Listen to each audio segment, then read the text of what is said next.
விக்னேஷ் சிவனும் நயன்தாராவும் கல்யாணம் பண்ணதுக்கு அப்புறம் அவங்க வாழ்க்கையில எக்கச்சக்க பிரச்சனைங்க.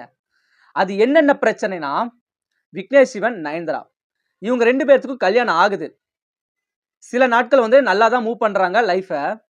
அதுக்கப்புறம் விக்னேஷ் சிவன் இருக்கார்ல, அஜித்தோட 62வது படம். அந்த பட வாய்ப்ப இழக்கிறாரு. ஆரம்பத்துல அஜித் சாரோட AK62 படத்த விக்னேஷ் சிவன் தான் டைரக்ட் பண்றதா இருந்துச்சு. ஆனா அஜித் சார் வந்து மனசு மாறி மகிழ் திருமேனி இருக்கார்ல, அவரோட டைரக்ஷன்ல விடாமுயற்சி அப்படிங்கிற படத்துல நடிச்சிட்டு இருக்காரு. ஓகேங்களா? இது வந்து இழப்பு நம்பர் 1 விக்னேஷ் சிவனுக்கு.